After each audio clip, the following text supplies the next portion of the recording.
Shark Game here, coming at you from chooseyourrelationships.com. Welcome to another episode, and today I want to talk about something that I hardly ever talk about, and that's interracial relationships. And when I say interracial relationships, I'm talking about blacks and whites, or Caucasian, or anybody that's African American, black, I just want to be clear, or anyone of African descent. I just want to be clear with that, what I mean when I say interracial relationship. Because a lot of people will say, oh, interracial relationship is a Latina and a black person. No. Or it's a black person and an Asian person. No. No. No. In American society, when they say interracial, on your television that you probably look at all the time, they mean black, male, and a white woman. That's who they mainly talking about.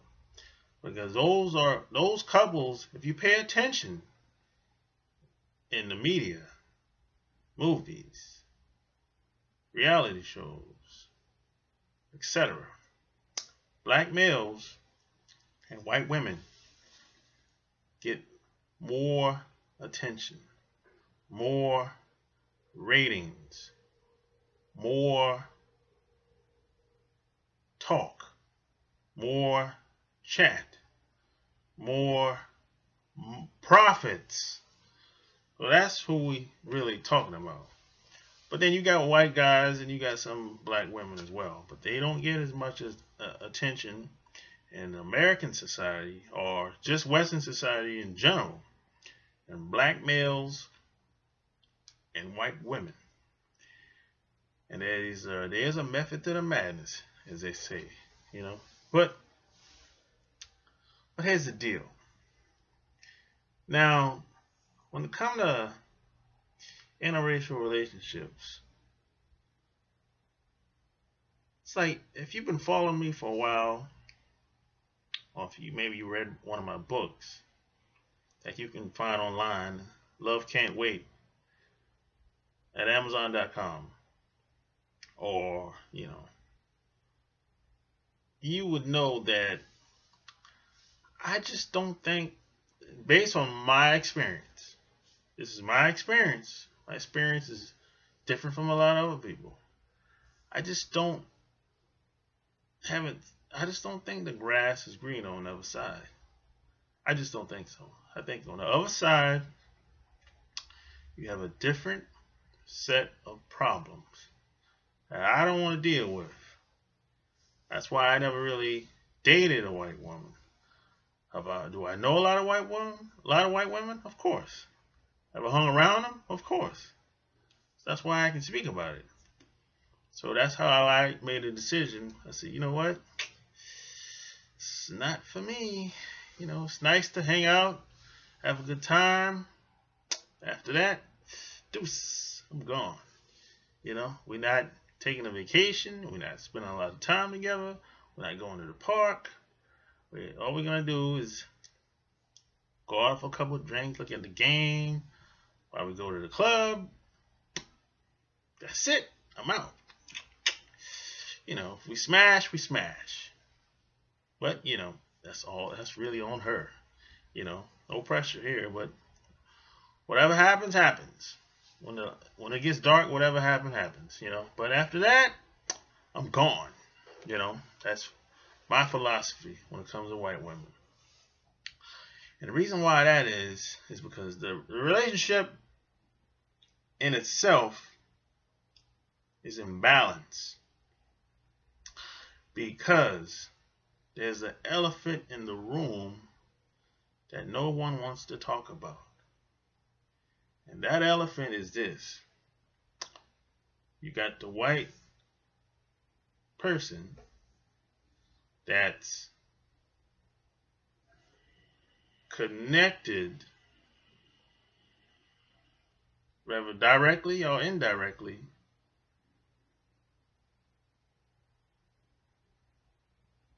to your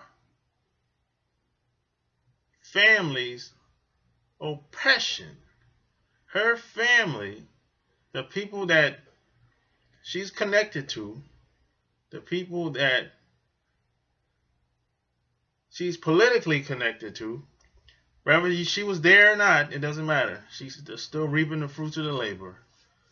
She's connected to those people that destroyed your family years ago. Even though you might not know anything about it.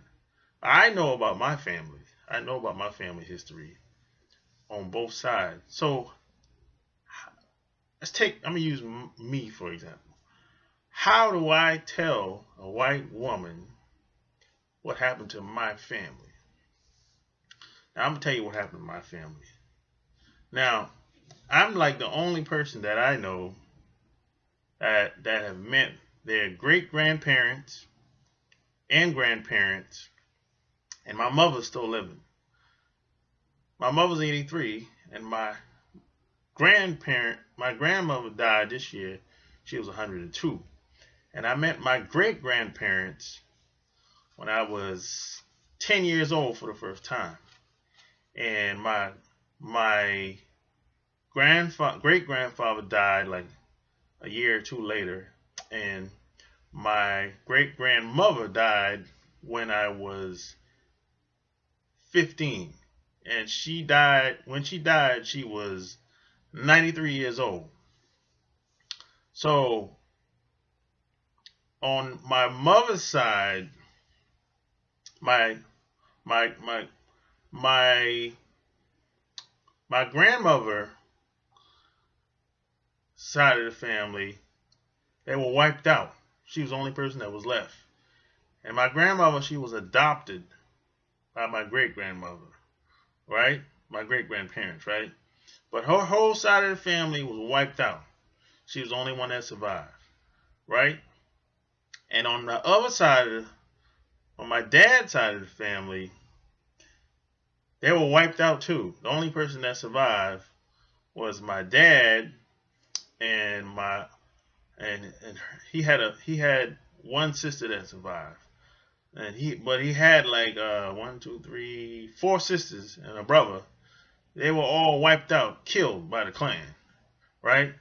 And so on both sides, they were wiped out by the Klan through Jim Crow, black codes, and so how do I mean, plus I got another set of family that I just met Labor Day weekend back in South Carolina.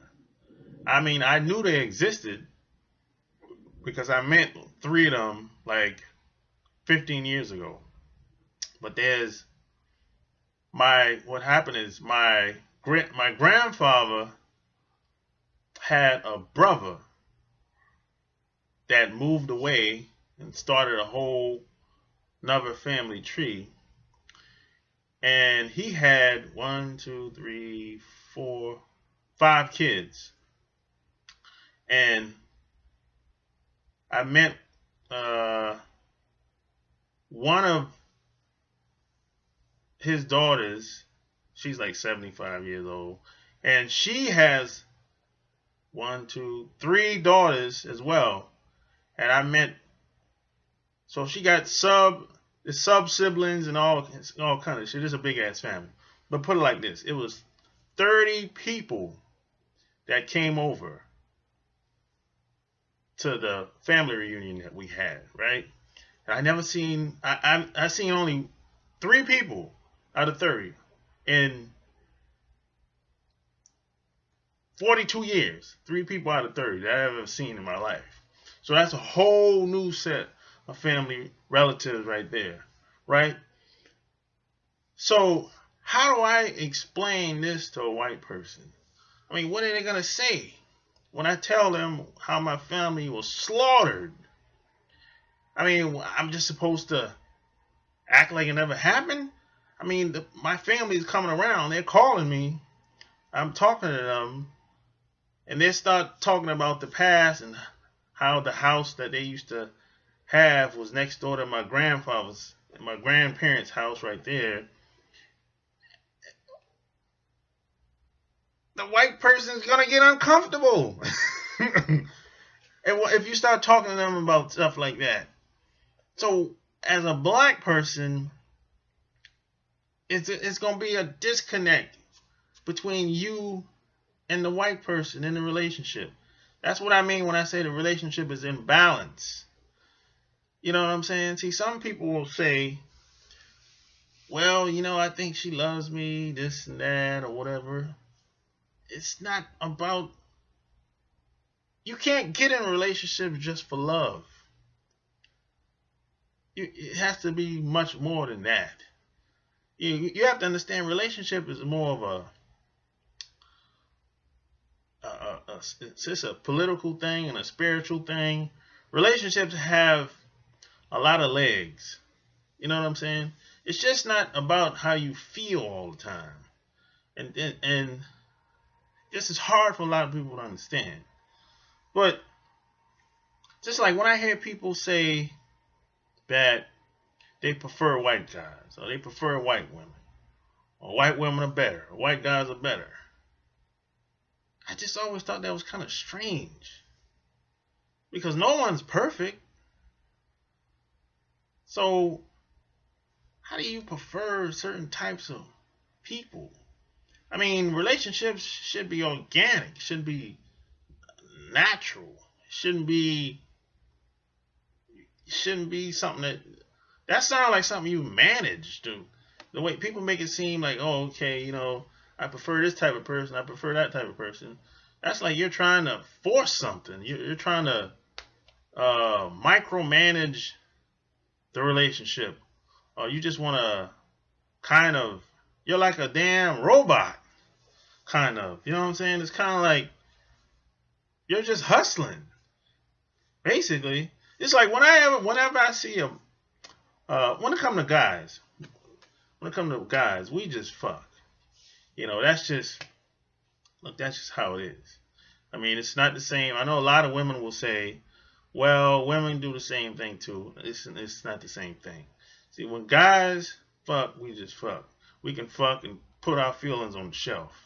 You know what I'm saying? No big deal. We can separate the two, our feelings and just having sex. Now, women, it's not the same. Whenever I see a black woman with a white guy,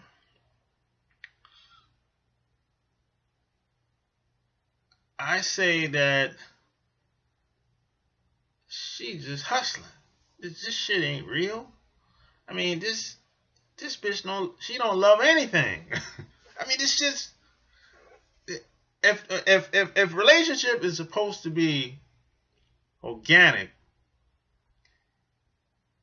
and if you can't talk about anything, that's gonna make the other person make the white person uncomfortable, because they're going to get uncomfortable once you start talking about your family and everything, or start talking about anything controversial. It's going to happen.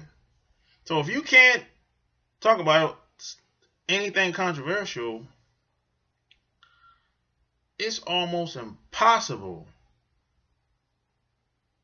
to have a organic relationship with somebody like that. So that's why I say the relationship, interracial relationships, is imbalance. Now, there's always an exception to the rule, but for the most part, I just haven't seen it work out like that. And a lot of times, it's like the white person usually say, well, you hear it. White people say it all the time. They'll say stuff like, get over it. Slavery was back then. You wasn't there and I wasn't there. So, hey, but they don't say that to anybody else. They don't say that to the Jews. They don't say that to they don't say that about 9/11. But when it's my term, hey, the rules change. Then some people, white people, will say, well, I can't understand where you're coming from, but I'm with you. But it's over now. No, it's not over now. Because the same shit is still going on today. And then someone will say, I'll try to relate to it, to what you're talking about. But I'm with you. You know, that's even worse. Then you got some people will say, well, it doesn't exist. You know, I don't know what you're talking about. They'll just deny and neglect, act like you're crazy. You know, so it's like, how do you be in a relationship with somebody like that? I mean, do you act like it doesn't exist? Then you got some black people that really can't go home after work. That's assuming that you live with a white person or you married. If you go home after work, or maybe you had a tough day or a bad experience, how do you explain to your partner what happens without things being uncomfortable? How does it happen? I mean, what do you say? You know, I understand that a lot of these relationships exist because a lot of black people just want to find a way out. You know what I'm saying? Because it's, you know, I know some black males that just think that everything else is better than black people.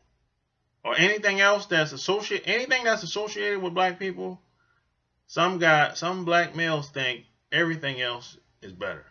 I know some guys that's like that. That might sound crazy to you, but I know some guys that's like that. And then you got some guys that are like me. I deal with things on a case by case. I deal with people on a case by case basis. However, I know history. I'm aware of history. I'm aware of what the Caucasians have done in the past. Now, maybe they didn't do it directly, but the shit was passed down, which gives them a leg up in society. The laws and the public policies are biased and all of that. Plus, it's been proven for hundreds of years, everywhere the Caucasian people land, it just seems they just don't go right. They just prey on people. I don't know what it is. It's just like, just take advantage of people. I don't know what it is. Now, is all white people like this? Of course not. But the ones that are in control, that run shit, they usually dominate people. I don't know how it, I don't understand how it, I know how it happens. I just don't understand why it always happens that way. But if you take a bunch of people, if you take all the non-white people and force them in the area together, they'll pretty much get along. But if you take the Caucasians and put them in with everybody else, it just ain't gonna go right. It just ain't gonna go right. And actually, you know, they did an experiment when I was in the Navy. It's a small mini experiment, and they did this experiment at Harvard. Yeah, they did this experiment at Harvard. It's something about certain people they just don't get along. I don't know what it is. I think it's just by nature. Some people would just have a hard time getting along with certain people. But I just want to know, how do people be in relationships like that with someone that they can't really talk to because the elephant is in the room? I mean, if you're a black person, you're going to be discriminated, and something's going to happen, and it's going to be based on skin color. Something's going to happen. I mean, I can't tell you how many times I've been traveling all across the country, all around the world. Something's going to happen at some point in time. And when you go back, or maybe you call your partner on the phone that's white, what do you say to them? What about if they blow you off? They say, hey, you just exaggerating. Can't happen like that. I don't believe it. What do you say? What do you do?